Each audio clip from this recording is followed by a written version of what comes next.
Pranams to all the blessed beings. We will continue our discussion on various sutras of Patanjali. We have the third sutra to be discussed today. Now, in the second sutra, Patanjali has explained about what yoga is. He says, Yogas Chitta Vritti Nirodha.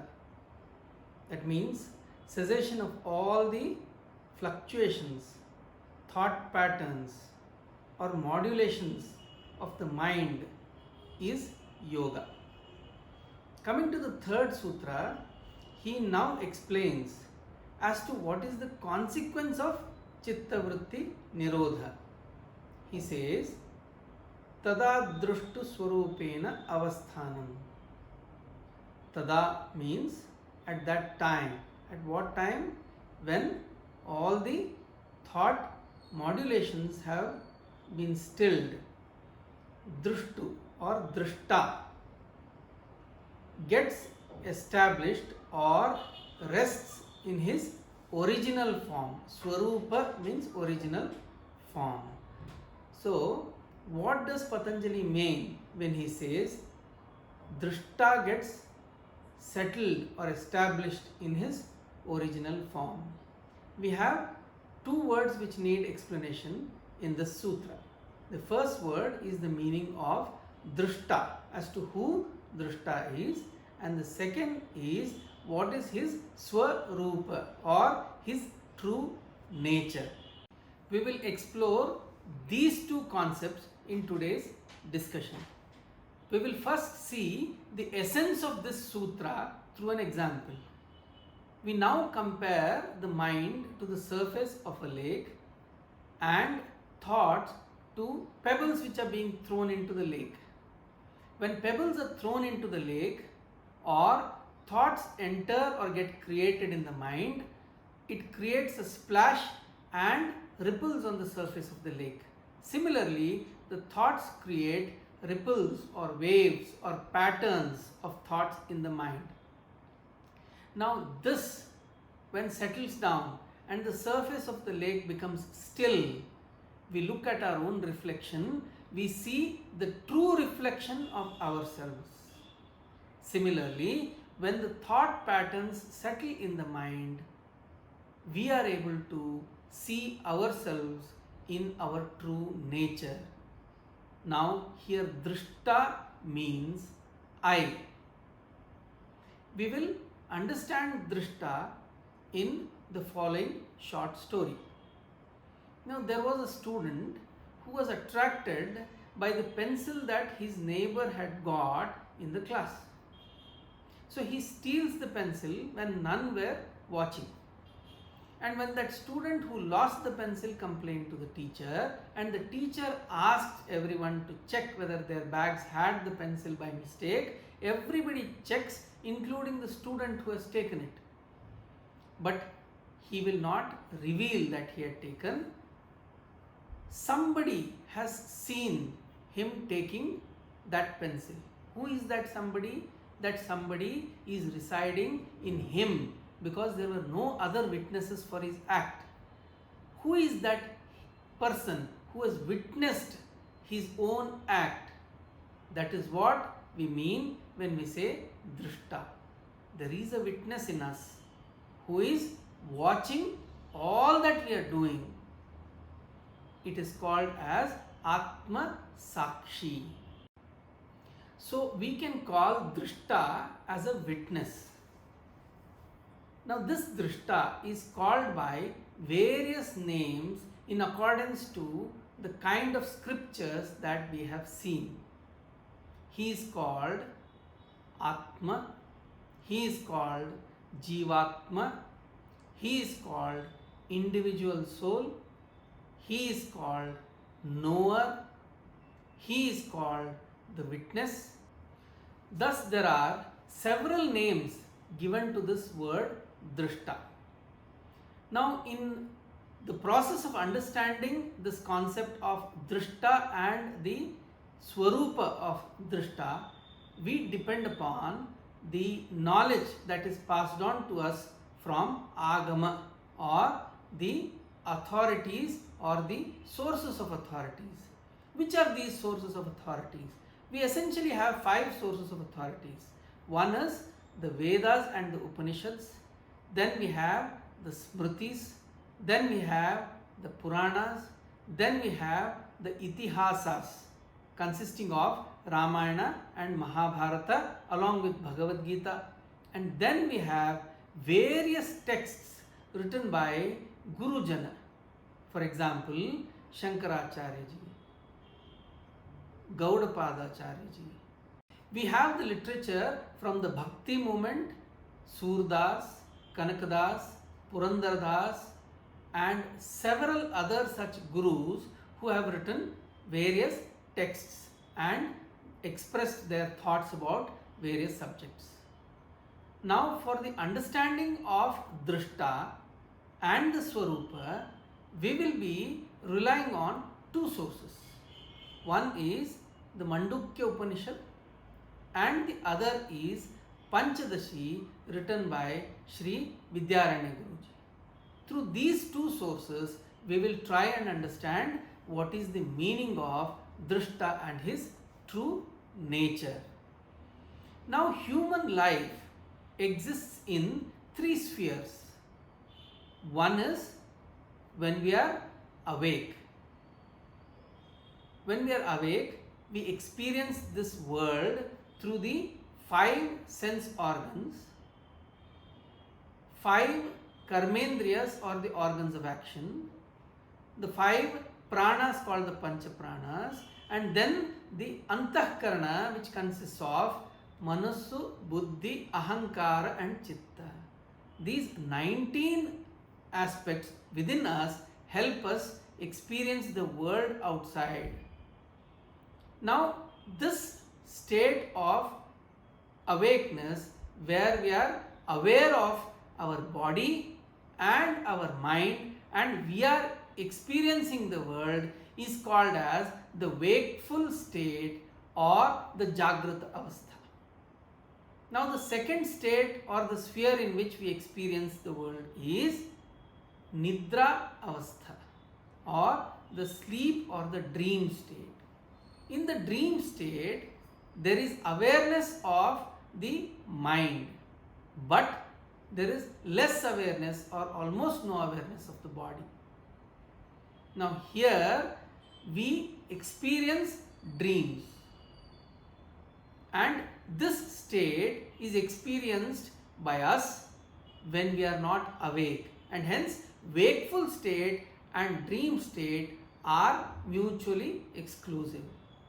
When one is there, the other is not there. Coming to the third sphere of experience that a human being has, that is that of deep sleep. This deep sleep gives us an experience of absence of awareness. We are neither aware of our body nor are we aware of our mind. We simply have this experience of not being aware of anything at all. We have seen this expression when somebody gets up from deep sleep, he or she expresses, I slept like a log of wood and I was just not aware of anything that was going on around. But this lack of awareness or absence of awareness is also being experienced by someone. And they realize that they have not experienced anything during that time once they become awake. So, if we can call the person or the entity experiencing the wakeful state as a waker, we will say the person who is experiencing the dream state as a dreamer, and we will call the person who is experiencing the deep sleep state as the sleeper. So, we have 3 entities. There is a waker who is experiencing the wakeful state, dreamer experiencing the dream state, and sleeper who is experiencing the deep sleep state. These 3 avasthas are respectively called Jagrata Avastha in the wakeful state, Swapna Avastha in the dream state, and Sushupti Avastha in the deep sleep state. Now these three entities are experiencing different spheres, whereas there is a fourth entity, and that fourth entity is in and through all these three states, because it is the person or the witness inside who is experiencing all these three states, and that fourth person is the drishta. Now we will understand this better with two examples. The first example is Prashant is an individual. He is a son for his father. He is a husband for his wife. He is a father for his son. Now, this one person in relation to three people who are different takes the form of a son, a husband, and a father. Now this person who is the fourth, that is Prashant, is in and through all these forms and names. They may appear different, but they all are ultimately one and the same. That is the fourth entity called Prashant, who is in and through all these forms. Now, even if his father is no more and he no longer is a son of his father, he continues to be. Very similar to that, whether the deep sleep state exists or subsequently, whether the dream state exists at that time or subsequently when it is not there when we wake up, or the wakeful state is present or it becomes absent when we dream or go into deep sleep, this witness continues to be present and experiencing various states. Now the second example we can give is that of ornaments. We have a chain, we have a ring, and we have a bangle. Now all these three entities have different names and forms, but ultimately it is common to all of them. That common entity is gold. Even if I were to melt the necklace in its name and form is gone, but what remains is gold. So even when that name and form goes off, the entity called gold, which is in and through all these three different names and forms, remains. This is how drishta or the witness remains to witness these three different spheres of one's life.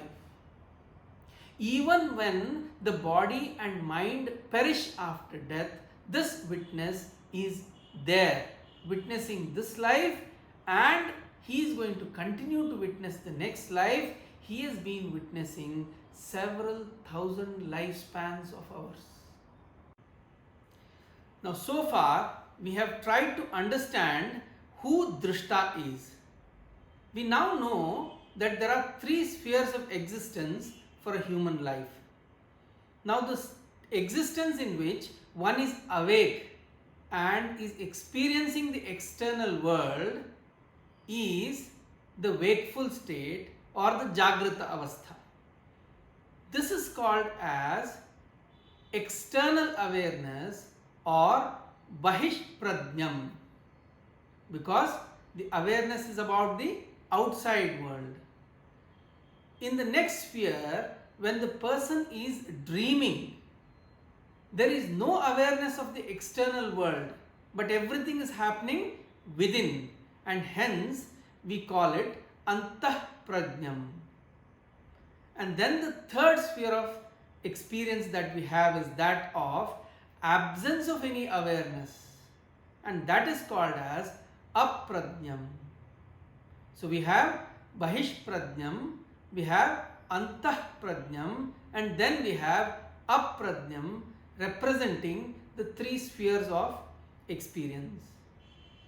Now we will move on to understand what is the true nature of drishta, that is the swarupa of drishta. Now in understanding this, we will adopt the concept of moving from what is known to us to what is unknown to us. So we will start off understanding the true nature of drishta using these three words that we have used in the last few minutes. He is not bahishprajnam. That means he is not the waker who is experiencing the world outside, though he is in and through that state. He is not antahprajnam also. He is not aprajnam also. So na bahishprajnam, na antahprajnam, na aprajnam is the way we can describe drishta. Now these three entities are truly the fourth entity, that is the drishta, who is in and through these three, witnessing these three, but untouched by these three. And the fourth in Sanskrit is called as turiya. So turiya means the fourth simply in Sanskrit, but it doesn't mean to say that there are three and he is the fourth entity. Please understand, this is the entity that is drishta who is through these three states. There is only one entity. Having understood this, what we will try to understand the swarupa through is by certain negations and certain positive descriptions of the swarupa of drishta. Now, the first word used to describe drishta is adrishyam.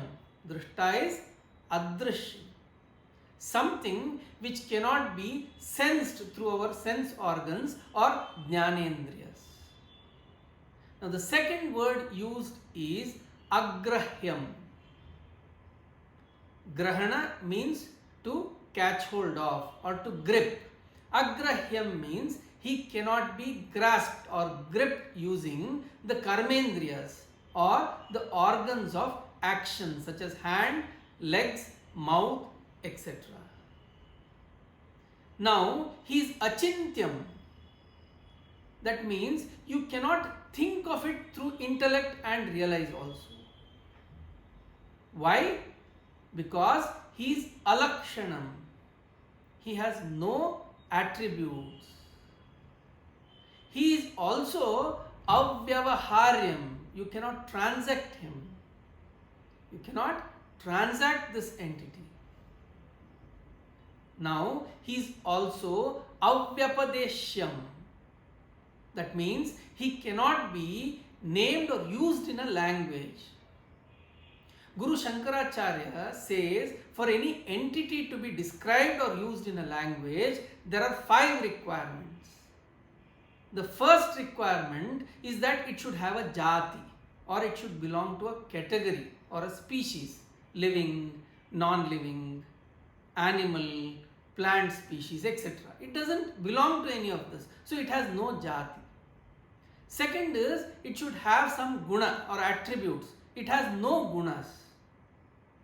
Now the third is it should have some kriya or some function. It has no function.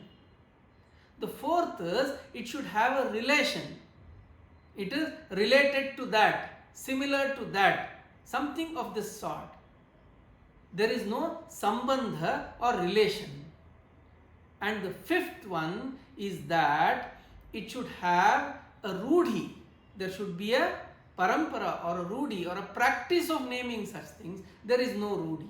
And hence, because these 5 are not there, drishta cannot be named or used in a language. Now, if it is not all these things, then what is it? Now it is described as Ekatma Pratyasaram. Ekatma means the word I. Pratya means the cognition or understanding of. Saram is the essence.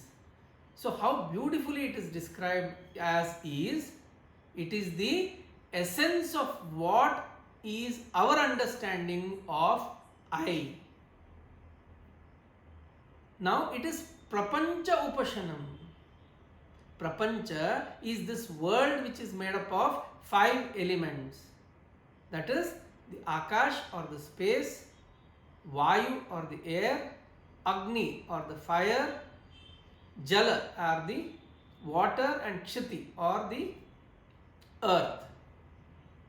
So it is untouched by this Prapancha. It is Shantam. It is eternally tranquil. It is Shivam. It is eternally joyful and fulfilled. It is Advaitam. There is no duality here. It is one with everything.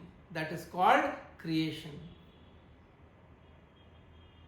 Now, understanding the concept of Drishta and his Swarupa goes as follows. Now, if we have to hear our own heartbeats or our own breathing when we are extremely settled and peaceful, it requires absolute silence around us. Similarly, when the mind falls completely silent, then the experience of this drishta happens. And how is it described? The experience is such that from absolute silence of the mind, like the ice cube which is placed in water, melts gradually and imperceptibly into the water, we have the experience of the drishta or the true nature of who I am. I have oversimplified what has been told for the favor of a simplistic understanding of who drishta is and what is his swarupa. I ask for pardon from all those great gurus who feel that I have oversimplified the subject. Pranams to all of you.